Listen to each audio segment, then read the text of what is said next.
Welcome back to Doing Theology, Thinking Mission. This is Jackson. This is Carrie. And today we have a special guest and friend, Jamie Sanchez.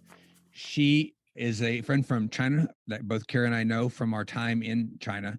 She is the chair of the Graduate Department of Intercultural Studies and the program director for the PhD in Intercultural Studies, as well as associate professor of Intercultural Studies. So this lady knows a lot about missions, and she is going to share some of that insight with us today. Welcome to the episode, Jamie. Hi, it's good to see you both. Thank you for having me. Absolutely. You have so many fascinating things that you've worked on, and we want to share that with other people. So would you just introduce yourself for people who may not be familiar with you and your work? Sure, yeah. As you said, I'm currently at Biola University. I've just finished up my 5th academic year, which is hard to believe. I'm originally from New Mexico, though, in the Four Corners area. Spent a lot of time there and in Hawaii, going back and forth. Went to New Mexico State University as an undergrad, ended up overseas for a bit of time, did graduate work in Northern California, back overseas, and then ended up in Virginia, believe it or not, for my PhD. And once I finished there, I started here at Biola. About how long were you overseas? About 10 years. I started going overseas in 97, but I moved there permanently in 2001. Some back and forth for education, returned back to the States in 2012. You were primarily in East Asia the whole time, right? Like you didn't go. Same place. Yeah. Great. And what kind of work did you do over there? Let listeners know that. I have to remember that I have to ask questions that other people don't know the answers to. Yeah. So I served with a mission sending organization, but as is common in a lot of different places, there's other things that you do as well. So starting off as a language student, which was very helpful, I studied language with other foreigners, other expats in a university. And then my colleague and I started an English language school, which we ran for a number of years, along with this kind of consulting firm that we did a little bit. I didn't have a lot to do with that side of things, except for the administrative part of it. Yeah, so we were busy. Well, Carrie, you had some questions that you wanted to ask. Yeah. So Jamie, I know you and I have talked a little bit about the role of women. And then I think there's a twofold thing that you can kind of talk about is women's role that we're tasked with overseas, but also as a single woman, that might have even looked different. When I was overseas, I was married and I was a mom. And so there are things that we are tasked to do, right? This is our job. And then there's all of the intangibles that we end up doing when we're overseas. So I wanted to ask you, when you collaborated, you talked about, you have a colleague, you started this English training center with. What did collaboration with coworkers look like as a female in the field, as a single in the field, as an overseas worker? I had such a fantastic team experience, largely due in part to my colleague. Her name was Lisa. And so she kind of set the team culture for ourselves, not just individually how to flourish in what can be very long and hard days, but collectively. There were high expectations. And so we collaborated on everything. I mean, it was everything from language study together to kind of the business work of business side of things that we were doing, and ministry. And there wasn't really any barriers to collaboration. Like I worked with married couples, married women, married men on different projects. We did our team stuff together. We also did our ministry work together. It was just very convivial, as they say, synergistic in some ways in the work that we were able to do. And that really was the ethos that carried the entire time that I was there. Yeah. Yeah. And did you find that, you talked about Lisa and what a great job she did in leading out your team. Did you feel like in general that was a unique experience that your colleagues maybe in different cities or doing different things experienced something different when it came to collaborative work? Yeah, I remember we would get together for these annual meetings. And the first annual meeting I went to was only a few months after I had been on the field. So I didn't know a lot, but I started pick up, some people are having really good teaming experiences and some people are not. But by the second meeting, it was clear that we were tasked and given more responsibility. And she would say, raise the bar and watch people meet it. That was something that she said often.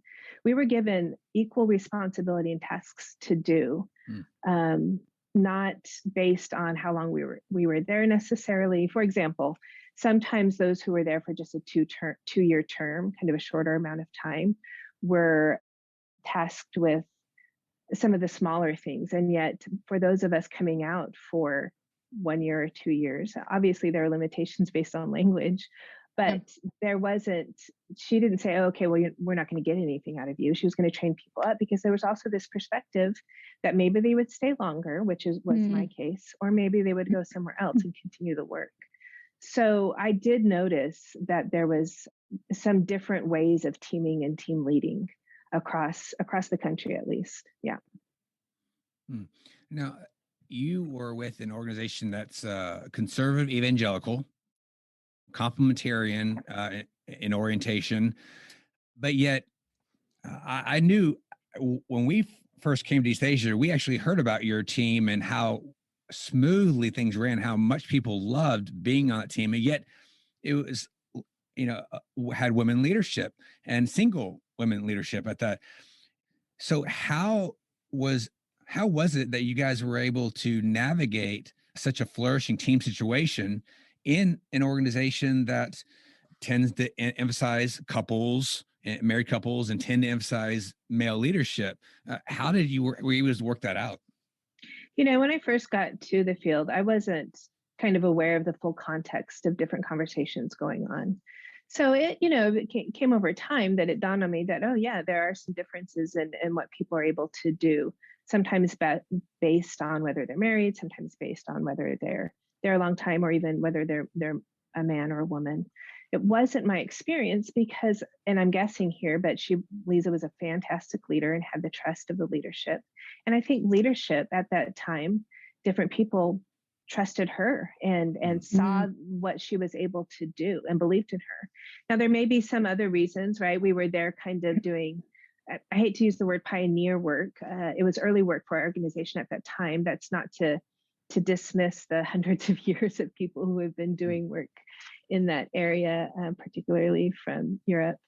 But for us, our organization was kind of new.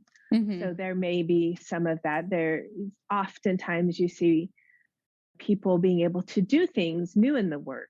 If it's new, then later on in the work. So yeah, and she was just a savvy, excellent leader. I mean, it's hard to find, you won't find anybody who worked under her leadership or alongside her that didn't see her giftings. And so that was part of that too. So did you eventually find, as you kind of, I don't say moved out of pioneering work, I get the tension of using that language, but as there was more development in the organization, did you find that either being single or being a woman ended up being an obstacle or a challenge to your team's ability to work? My daily life was always, what was going on in the organization and changes was always juxtaposed on what we were doing in our daily life. And so in some ways I was sheltered by some of those conversations. And yet, I don't know if it's because the work was changing where we were, or because the organization was changing, or organization was changing in light of the work. I mean, I kind of lost track how many reorganizations there were at that time. So when so many things are constantly changing, you kind of stick with what you're doing, right? Things are always around it.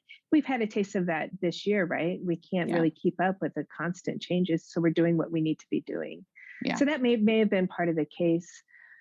Early on, I remember there being some autonomy to the team, like team leaders were sent out to do what they were sent to do. There was training periodically once a year or different times for team leaders. But by and large, there was some autonomy for the person to go to the field, know the context and the goal, and work towards it. The model might have changed over time, right? So there were some decisions being made from the States for a field, a site where some of those people hadn't even been to.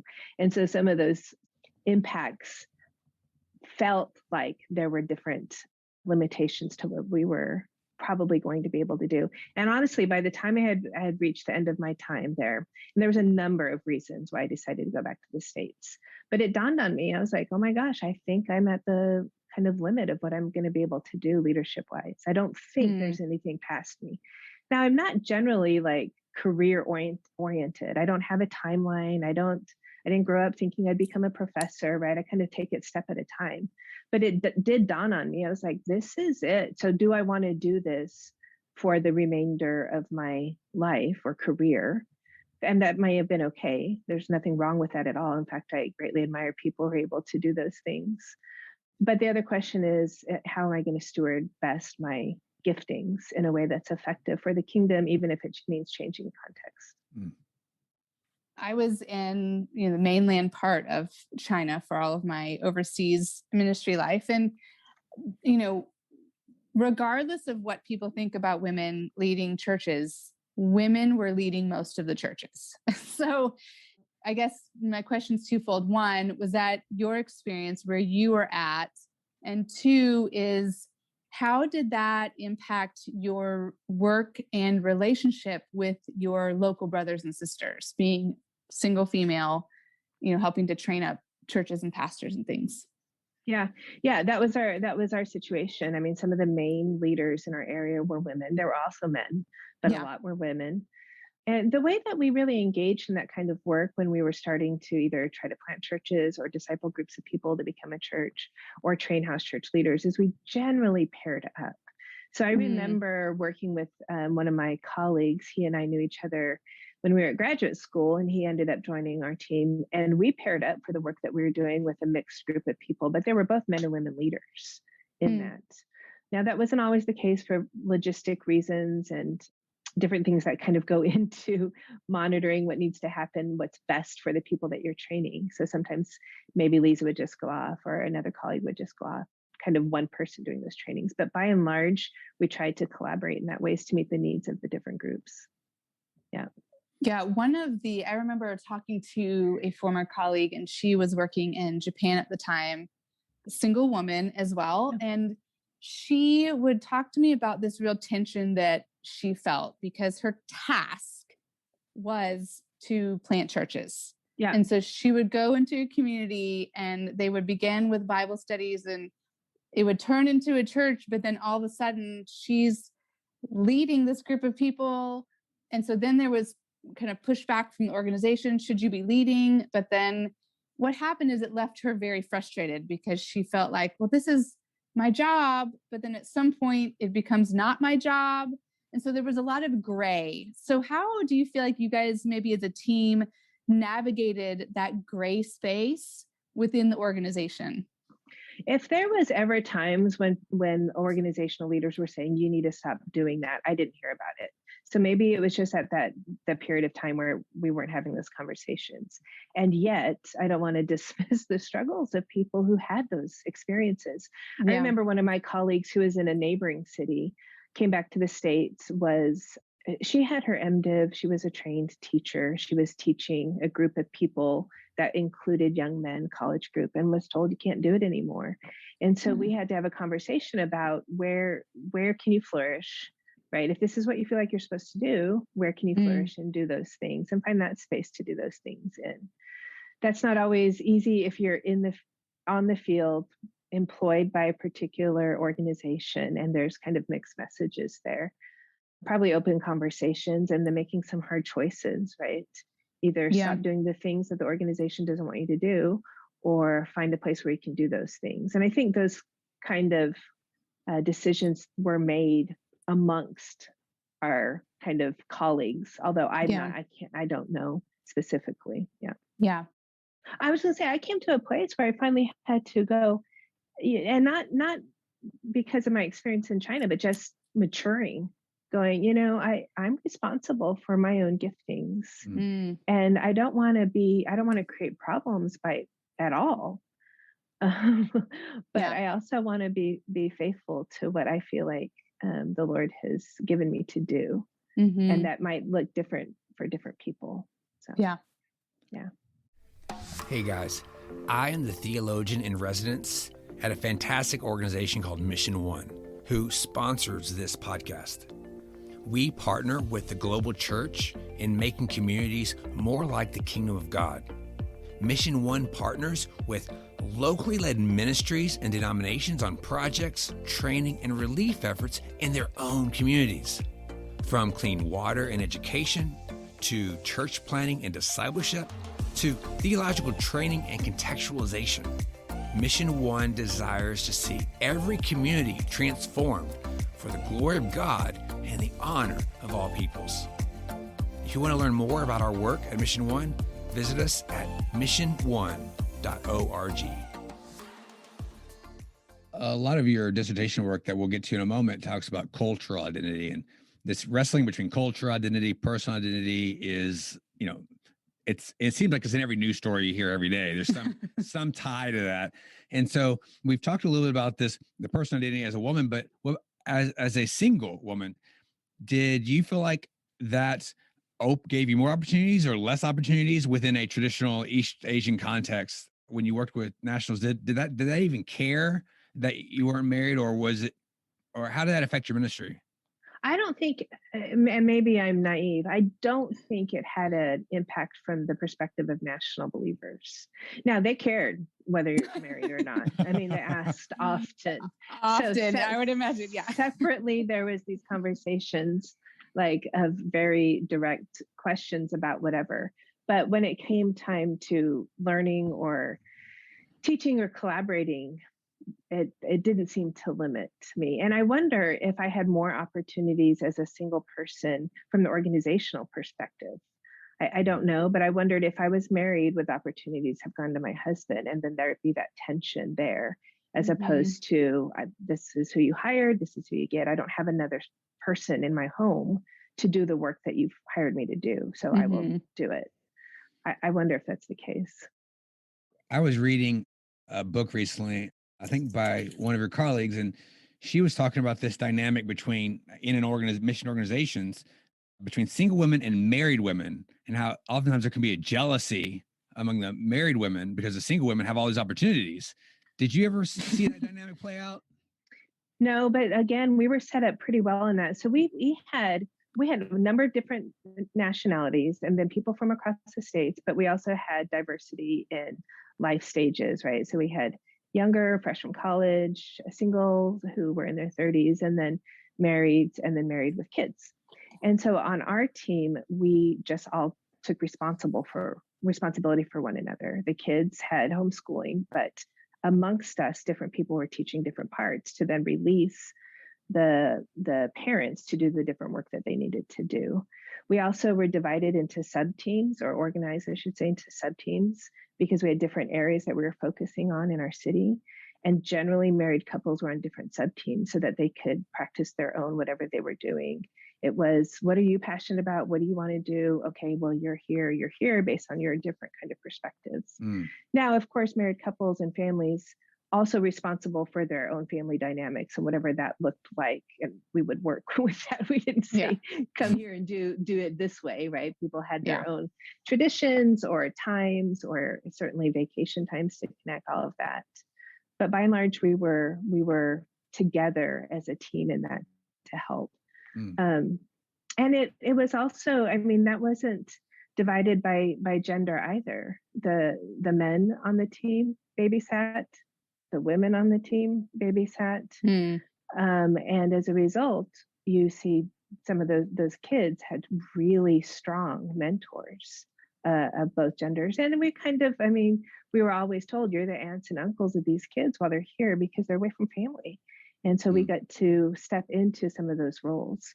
So I don't know if it was intentional, but that usually took away some of at least I didn't see any problems amongst married or single women. Everything you're saying is breathtaking to me, because so much of your experience is not what I've seen firsthand in other teams. Sure as heck, men weren't going to babysit on many other teams I saw. And and so oftentimes there was such a chasm between the singles and the marrieds. It was just, there was just that unity that not only have I heard rumored, but also I've heard you confirm. So what you are a perfect person, because when you listen to missions talks, podcasts, whatever, you hear from white married men. That's 85% of the time. That's where you're going to hear from. And so, as a single woman who served on the field, what do you think that the mission world should be doing maybe a little different to help improve, I don't know, opportunities or the situation for women or singles, or however you want to answer the question?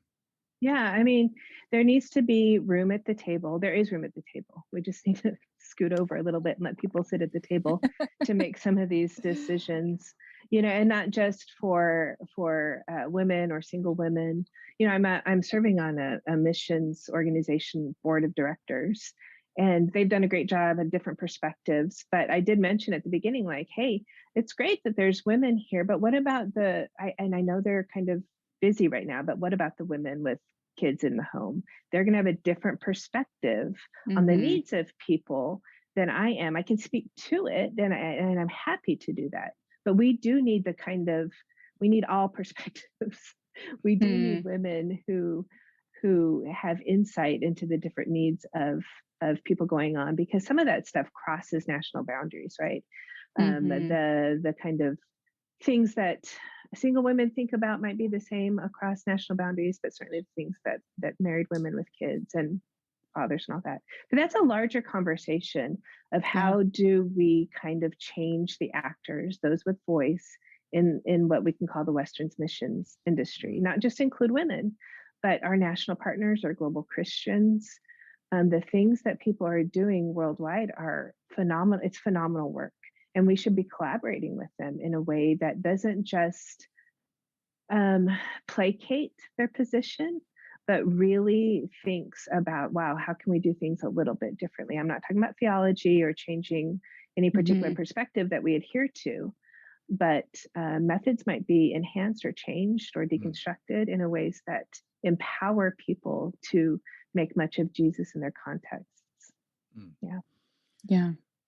Well, if you don't mind, let me pivot a bit, because when you left the field, you decided to get a PhD, and tell us more about that decision to go do that, because I mean, some people might say, well, that's a big jump, and it's a huge jump. So tell us a little about that transition and a little bit about what you studied. I was looking to spend a year in the States, right? At this time, I was on the field. All these things were kind of changing organizationally. My team leader was transitioning to a new position, second career in the States, and a number of other things went into that. So I started thinking, if I did end up back in the States, what could I do with my current education, right? I had master's degrees, one in an MDiv and one in intercultural studies. But within the church, there's going to be limitations to what I could do. I absolutely recognize that moving back to the States, I would not have as many paid opportunities to do the things that I felt I was gifted in. So I started looking at PhD programs, and honestly, I was like, I'll just try to do a PhD. Now I look back going, oh my gosh, no, it's all encompassing. You can't try it. It's going to suck every bit of your soul out of you. So you better be ready. It's so hard. And I got into a PhD program at Virginia Tech, and I wanted a secular PhD program to set me up well for other opportunities. Although I knew what I wanted to also kind of look into cultural kind of conversations. I got into this program and decided to move out there and do it. So bit by bit, as you're in a PhD program, you kind of take these classes. It informs a little bit about what you want to study, even though you may already have a bit of an idea. So what I ended up looking at, my last bit of time on the field, there was these uprisings where I lived amongst Mongols. There were protests, and we can get into that a little bit. But I remember looking at those situations going, this is different than we've seen in other parts. I know that this is different. I want to understand what's going on here a little bit better. So I took that experience into my program, and also realized, but I probably can't fly back to China and interview people about why you protested. So what else could I do? And so I ended up looking at different case studies of how Mongols are representing their cultural identity in an effort to resist the end of cultural identity, which was in some ways part of what was in those protests. Now, it's a long-standing history, right? Just about anything in China is. So there's much more to that. But that's what I ended up doing my PhD on. So some of the themes are China ethnopolitics, material culture, that kind of stuff. And I've done a little bit since then. I published out of the dissertation. Thank you for being two of three people who've read the dissertation. It was fascinating. I loved it. And I don't know. So that's. I don't know if I sent you. I don't know if I sent you my thoughts beforehand, but I have all kinds of quotes that I pulled out. I was like, "Oh, this is great! And this is great! I love that." I had to go back and reread it. I was like, "Oh man, what did I say?" So now, to be clear for our listeners, when you say Mongols, you're not talking about the country of Mongolia, right? You're talking about Mongols in China. Right. That's right. All right, because some people could easily get this confused. Why are you talking about Mongolia now? Yeah. All right. So yes, as I said, you talked about some fascinating stuff in there, and the way I kind of the thesis of your dissertation, as I read it, and you can correct me, was that the Mongols were taking various measures to preserve their cultural identity amid various economic developments and urbanization and political policies that the Chinese government was taking. And you look at three different strategies that the Mongols take. How am I doing so far? Great. Perfect. All right, good. All right. It can be a little nerve-wracking to summarize someone else's work. Yeah, no, we find it helpful. Let's just introduce three strategies, because ultimately what we want to do is for listeners is we want to think through how do some of the principles that you gained and strategies that you saw help the church, whether it be Chinese Christians or the church anywhere, in preserving identity, cultural identity, or identity as a church. There's some lessons to be learned here. So the first, you talk about pastoralism and economic development. So how does economic development encroach on cultural identity? A lot of people would say, hey, this is great. Why would anybody object to that? Yeah, well, and that's the tension. What I tried to do in my dissertation was raise a lot of questions, although I may not have answered a lot of the questions that I raised, right? So yeah, economic development is good, right? I mean, there's plumbing in some places throughout the rural areas, maybe there wasn't before, or there's high-rise buildings, and of course there's impacts on culture. So those things aren't bad. And yet, what are the impacts that are worth looking at, right? So take the high-rise building, for example. When people used to live in a courtyard and had developed relationships that were across the courtyard, now they're kind of isolated in one particular space. Does that change the way that people operate or don't operate? Or if you all put into a city and you need language to function, that's not wrong if you need the majority language to function. But then does that also mean that people have to make the choice to leave behind a language that marks part of their culture? So that's the tension there. Pastoralism, yeah, I mean, Mongols have been pastoralists for a long time, right? Do Mongols always want to be pastoralists? Maybe not. And yet those that want to can't, because the environmental impact on Inner Mongolia in light of urbanization, and there's no going back, right? I mean, the cities are everywhere and the grasslands are not, they don't exist anymore. And so there's a lot of different impacts on that, on culture and on the environment. You talked about protest, but you do make a clear point that the protest that you saw among the Mongols was different than what you saw, say, in Tibet and Xinjiang, where they were fighting political separation. Can you kind of explain that a little bit more, the distinction here between the fight to preserve cultural identity in these different areas? I took the position that these were different things going on. It's not to say that in Inner Mongolia there aren't separatists, or whatever term that the government has attached to them. Sure, that exists. That exists in a lot of different places. But these particular protests were in light of a specific situation, right? That a Mongol shepherd had been struck and killed by a Han truck driver. That happens. And at the same time, it was kind of made light of the situation, right? And so now Mongols had a legitimate reason to be able to say, hey, this is what we're pushing up against. And so in the context of everything else going on, it wasn't just a car accident. It was a shepherd in the grasslands, and there was a truck driver doing development. All of those kind of factors created a situation where for weeks Mongols were allowed to protest. I mean, if they're a separatist movement, I don't know that they would have been allowed to. And they started this was in 2011, they started in one part of the province and kind of trickled their way down to our city. By May, they were in our city and they were allowed to protest. Now they were controlled, right? The square in the city was shut down. China doesn't want any protests happening on squares ever again. And universities were closed. All of that kind of stuff happened, but there were still protests going on. So it was a kind of give and take. Yes, please express your frustration and grief, but in this way, right? Now, that's not right or wrong. That's just kind of the way it is. I don't know if I was the leader of a nation, how I would handle uprisings.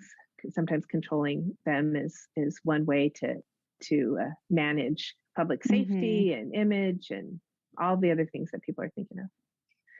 Yeah. As opposed to Tibet and Xinjiang, Xinjiang I feel like is a mix, but Tibet certainly is, because their history is a little bit more recent of having their own kingdom, right? Kind of a separate thing. Although again, it's really complicated, long history. That seems to be more of a separation type of thing. Maybe that's influenced by the West and all of the Free Tibet stuff. One of the things I was thinking as you're talking is, here in the States, we talk a lot about, being in the world and not of the world. And in a lot of places, we really set up the church and culture in opposition. And so why is it, when you talk about the cultural identity that your Mongol brothers and sisters are trying to preserve, why is it that we as believers should encourage them to preserve a culture? Why not say, well, just move on. You don't have to be shepherds anymore. You can be mechanics. So what part of that do you feel like is more of a Christian issue that we can support them in?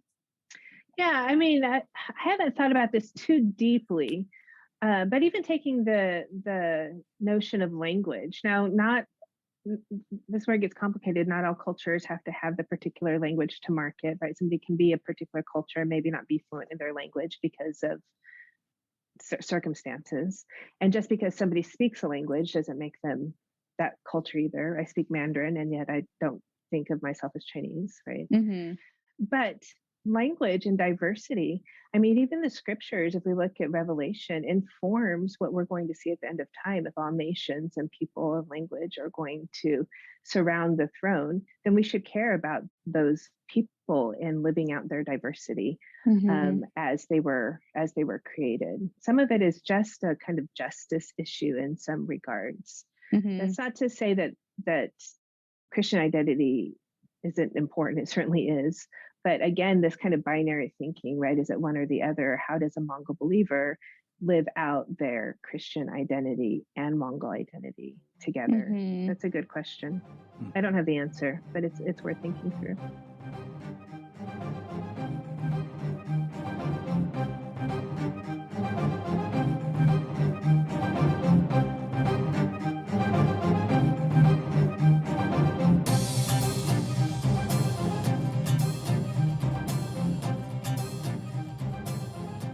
Well, part of cultural identity is a lot of symbolic actions or symbolic images or whatever else. And so oftentimes I think that missionaries from the West don't appreciate the value and the impact of symbols. Yeah. Even though Westerners have their own symbols of identity and whatnot, and navigating those symbols can be really, really tricky. I think one of the most interesting case studies you did in the dissertation was concerned Genghis Khan, who is a symbol of Mongol culture identity, but yet the Chinese government, the Chinese state, commodified Genghis Khan, it's basically to help for tourism, right? And so then the question arises about whether or not Khan is a Mongol figure or a Chinese figure. And then you talked about praising Khan as a Mongol wasn't always a safe idea, but yet you go, why can't you praise him if he's being touted as a Chinese figure? Can you kind of unpack that? Because that was a fascinating aspect of your study. Yeah, and this happens in other parts of the world too. If you look at Alexander the Great in Greece and Macedonia, right? There's division there on whose hero he is, right? So there's these claims to cultural heroes, and how these people, in both cases, these men, can, from the 11th and 12th centuries for Genghis Khan, continue to mobilize people is fascinating to me. In some ways, they're also continually active. But in the case of Genghis Khan, some might say, in fact, a lot of my thoughts I got from Bulag. He's a Mongol scholar, Uridin Bulag. He informed my thinking a lot on this, at least academically. Some might say that the Chinese state kind of has expanded their history of existence, right? We're no longer looking at 1949 as the start date. That's the CCP. But the Chinese empire has existed the longest of most other nations. And so by doing that, then everyone who ever came up in that time is then Chinese, right? You just kind of change the discourse. And so Genghis Khan is then part of the Chinese state. Now, in places like Inner Mongolia, ask anybody what they know about Mongols, and most of us who, if we are not familiar, will say we know Genghis Khan. So of course he's going to be mobilized as a marker of who this culture is, right? Kind of a representation of the culture. But even in the last years that I was living there, suddenly there was a huge Genghis Khan statue, and there's Genghis Khan Street, and you have Genghis Khan School, right? I mean, it's everywhere. But there will be limits to the use of Genghis Khan for identity. But there'll be limits from the Chinese state on anything, right? You can mobilize only so far. And certainly if it's going to benefit the state, with tourism or economy or whatever relations, there's all sorts of things that happen, then they're going to allow it to happen. And this doesn't even get into the boundaries between Outer Mongolia or the Republic of Mongolia and Inner Mongolia, right? I mean, if Mongolia has Genghis Khan, then what happens to the tourism of Inner Mongolia? Right. Yeah. So there's a lot going on. One of the specific examples you gave is you mentioned like people could praise Khan in this place, but if they praise them in that place, they get in trouble, which makes you scratch your head like, what? Why would it matter which place you praise the same guy? Yeah. It's like, I think I called that part proper patriotism or something like that. Yeah. It's all of this kind of context matters or places matter. I don't remember the exact example I gave in that part of the dissertation, but the idea that, sure, of course, they can have it's a huge statue of Genghis Khan in the middle of the city. The cities are all wired for closed caption television. There's no problem with going those places, right? That gets a little bit into the political side of living in China, but those are some of the questions that people wonder and ask. Yeah, gotcha. Yeah. So you mentioned economic development. You looked at the use of Genghis Khan, and then you talked about language, and you talked about various use of songs to preserve the Mongolian language. I can tell that you also looked at how cultural identity is preserved in various places or strived after, in your broader study.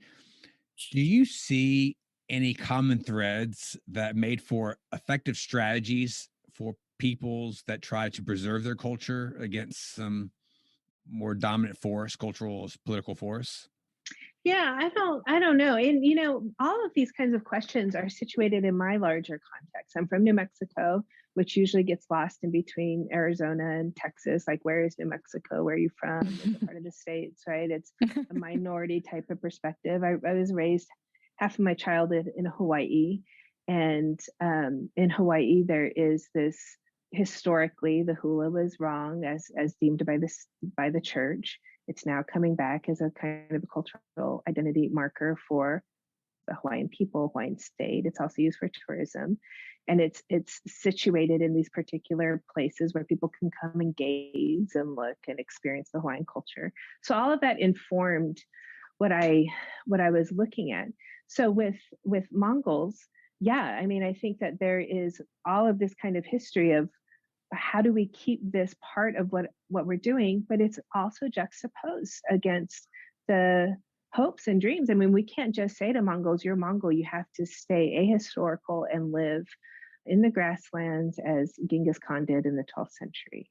People have the rights to do whatever it is they want to do. And so that's the broader theme of agency and self-determination and preservation or advancement or whatever it is that a group or different groups want to do. And that's the danger of intercultural work, right? Making these broad kind of strokes going, all people are this way. Well, they're not, because amongst any particular group of people, sure, there may be some broad strokes, certainly, but different people can choose for themselves what it is that their opportunities have led them to do, or their passions, or on and on and on. Yeah, I love what you're saying there too, because I think we were in Australia for a conference and someone there said, we have specific books and conference sessions that teach us as Australians how to work with American missionaries. Wow. Because we come in with so much self-assertion and a lot of these kind of cultural identity markers that we assume this is the way and everyone else does it differently. They're kind of offshoots of what we do. I mean, Americans assume they're the boss when they walk in the room, and they're super optimistic. We can do anything. Yeah, we can do it. And so, but what you're saying here, Jamie, I think is such an important question to ask ourselves as we're working in any sort of intercultural situation is this an American cultural identity marker, or is this a Christian cultural identity marker? And don't you think if we could kind of pour situations through a sieve, I guess, and it would really help us, I think, approach ministry more humbly, and we would be asking a million questions of our brothers and sisters in places like Inner Mongolia, like you're saying, is that you had to absorb the experiences of these people that you're around so that you could discern this is a cultural identity marker that they are holding so dearly. How do we get the gospel to them in a way that is approachable and it makes sense? And so, I just appreciate the way that you're helping us kind of think through those categories. I remember it was early on in my experience, I was kind of discipling Bible study thing with a new Mongol believer college student. And so we were going over the feeding of 5,000, right? In my head, I have all these kind of things that are important to know from this passage. Right? Jesus is a miracle worker, meets all of our needs. All the resources are in the harvest. There's a breaking of sacrifice. So all these things I know. This is what we're going to talk about. So read it. And I'm like, well, what stands out to you in this passage? And she's like, well, at the end here, it says, Jesus gathered everything up, let nothing be wasted. And for her, that passage was more about stewardship of what we have been given and not wasting things. Wow. Yeah. And I didn't correct her. I was like, hey, these are things I can learn, right? And she cited some banquets that she had been to and how things had been piled up and food was wasting and how it was hurtful for her because she comes from a place where she didn't have a lot. And so this passage spoke to her that Jesus cares about not wasting and Jesus wants to provide and we're responsible for that. And that's just a small example of a new kind of insight that was radically different than I had seen. And it wasn't wrong. And the insights that we had weren't wrong either, right? But that we can collaborate together. I think one of the things that we do, the broad Western church maybe, is definitely look for different perspectives, but then train them in the perspective that we need people to have, right? I mean, I think that can be done in education. Like, okay, well, here, what do you think? Well, I need to help kind of guide that a little bit based on academic literature or common theories or whatever. And yet there's got to be the space of teaching people how to think and use the tools that we can give them. So in this case, missiological tools, scripture, theology, to then flourish in their context, not just what to think. And so this example with this young college student asking questions, let me hear from you what you think. What insight do you have? And then working within that context. Yeah, that's good.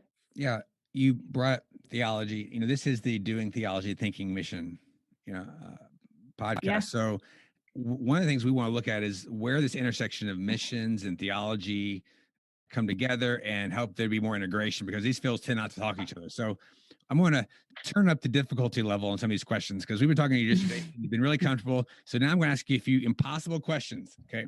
But I'm not looking for you to give this like, here's the total answer. Great. At least help us to think through your thought process on a couple of these things. We're going to do some cultural analysis, and we're going to look at two questions. Okay.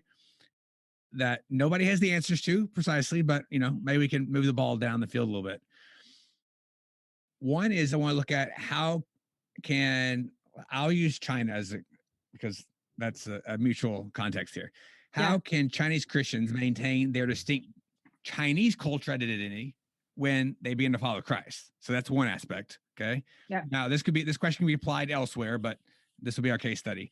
Two, how can the Chinese church preserve their distinct holy identity as God's people amidst the encroachment of the Chinese government in Sinonization, trying to make them more communist, socialist friendly, whatnot. Now, as I said, those are huge questions. So let's just break it up one at a time. So let's do the first one, okay, about maintaining Chinese culture identity. Can you again, we talked about pastoralism, use of Genghis Khan, language. Can you speculate, give some ideas on what you think might be similar key areas that Chinese Christians might, ways they might seek to maintain their sense of identity, not forsaking Chinese culture and becoming Western when they become Christians or follow Christ? No, just kidding. Let me think. If it's an impossible question, I thought that was an appropriate answer. Yeah, and next question. It is big, and hopefully I was clear enough for listeners as well. Yeah, you were. Okay. Yeah, you were. Yeah, I mean, I think that's the question. And your complicated questions unfortunately elicit from within me complicated answers, because you have okay, so what do we mean by Chinese? Are we talking about just Han or ethnic minorities, right? And what is the benefit of having some sort of diversity in that? And we wrestled with that, trying to develop multicultural churches within the city that we lived in. Certainly wanted to have unity amongst believers, but sometimes multicultural churches didn't always work, because then somebody had to give up their language preference, or Mongols spoke Mandarin, which they don't mind. And at the same time, it might, there's a lot of history between Mongols and the Han. And so for some, it might be painful, right? Some of those things going on. And even in my own church here, I'm a part of a church that has 3 different language group congregations. And so we meet together. Currently, we're meeting together for one beginning part as one church in the beginning to worship in different languages, right? So we all sing our own mother tongue, and then the different languages across the congregation are represented. It's really, really fun. I like it. But when it comes time to the sermon, then we all divide up into our language groups, right? So that there's some comfort level, understanding, that kind of stuff. So I don't know. I don't know the answer to that. I do know that a lot of, especially as the work advances, we're bringing in things that we've been doing for a long time in the missions world. I mean, the missions kind of structure and industry hasn't shifted a whole lot. I mean, there's been some blips on the screen of development of different things, right? Of work, tent making or platforms, or all those different kinds of words that people use and wrestle with amongst themselves.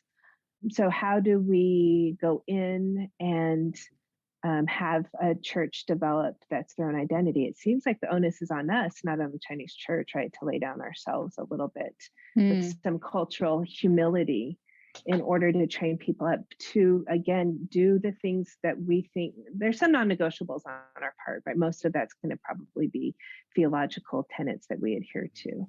And that's right. That's good to do. But how do we let go of some of those other things and trust that not only are these people they have access to the same Holy Spirit that we have access to, but that he's also amongst us working and developing the different marks of a church that may need to look a little different for, well, I don't know that there needs to be a utilitarian reason for it to look different. It just looks different because it's different people. So that's my feedback on the first question. Again, it's a complicated question, but it's something worth wrestling through and worth working towards.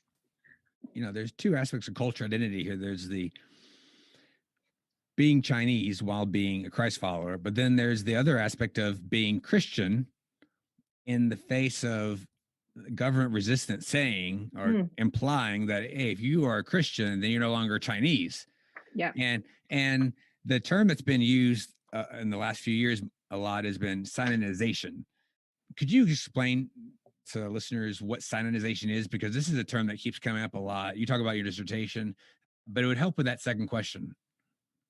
Yeah, Sinicization is basically making things have Chinese characteristics, right? Adapting whatever the thing is to then be more Chinese in its characteristics. And in the case of Christians, and again, in China, it's not just Christianity or Christians being impacted, right? It's all religions that are being Sinicized, as it were. And the most recently, government is trying to, or successfully doing, I'm not quite sure where they are on it yet, Sinicize in some way the religions that are across the country. You talked about the denotation of sinus, but there's a connotation to Sinonization that's a little different than, say, somebody could say you just described contextualization, helping them become more Chinese. So I see. How would you distinguish Sinonization, the way it's being used, versus, say, just contextualization? Yeah. So a lot of this stuff has happened since I left China. I was reading a bit on it in preparation for this. It seems like there's some kind of restructuring. The things that the different agencies that we worked with, Religious Affairs Bureau, Chinese Council of Christians, those kinds of things have kind of been put under one particular group. I don't remember the name right now, one particular agency. And that agency is more of a direct line to the party, as it were, not the state necessarily, the party having a little bit more control. But details of how that looks, I'm not sure. I mean, I know that I've read a little bit about the Bible and it being changed, but I don't know it off the top of my head. Is that what you're talking about, Doug? Yeah. I would perhaps add the aspect that it's not just Chinese, but socialistic.